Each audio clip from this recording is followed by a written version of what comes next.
دوستوں یہ کہانی ہے سرپینٹیا کے ملک کی، جو سانپوں کی وجہ سے بہت مشہور تھا۔ ان کا بادشاہ ہمایوں بہت ہی نیک تھا، لیکن اسے سانپوں میں بہت دلچسپی تھی۔ اس کی سانپوں سے خاص دوستی تھی۔ کہا جاتا تھا کہ ان کے خاندان پر سنیک پرنسس یعنی سانپوں کی شہزادی کا آشیرواد ہے۔ بادشاہ اور ملکہ بہت ہنسی خوشی زندگی بسر کر رہے تھے۔ ان کی ایک اچھی پیاری سی بیٹی تھی جس کا نام تھا ایلا۔ ایلا بہت اچھی اور نیک دل شہزادی تھی، لیکن اس کے پاس بھی اپنے باپ والی خصوصیات موجود تھیں۔ وہ جب بڑی ہوئی تو وہ سانپوں سے بات کر سکتی تھی۔ اس کی سانپوں سے بہت گہری دوستی تھی۔ وہ ان کا علاج بھی کیا کرتی تھی، ان کے ساتھ کھیلا بھی کرتی، ان کی زبان کو سمجھا کرتی تھی۔ اس نے اپنا یہ ٹیلنٹ سب لوگوں سے چھپا کے رکھا تھا۔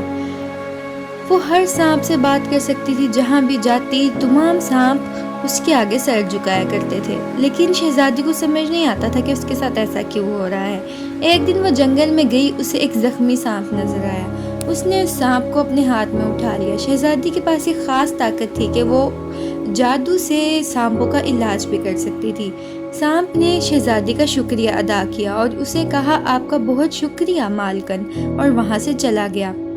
اب لوگوں کو اس کی ان خوبیوں کے بارے میں پتہ لگنے لگا تھا۔ لوگوں نے اس کا نام سنیک پرنسس رکھ دیا تھا۔ اس کے پاس میجیکل پاورز تھیں جس سے وہ لوگوں کا اور سانپوں کا علاج کر سکتی تھی۔ وہی ایک بری جادوگرنی صوفیہ تھی جو سنیک پرنسس سے یہ طاقتیں چھیننا چاہتی تھی۔ اس نے ایک پلان بنایا۔ وہ ایک بوڑھی عورت کا روپ دھار کر سنیک پرنسس کے محل جا پہنچی اور کہا کہ وہ شہزادی کے لیے تحفہ لائی ہے۔ اس نے ایک میجیکل جادوئی لیکوڈ تیار کیا جسے وہ سنیک پرنسس کو دیتی۔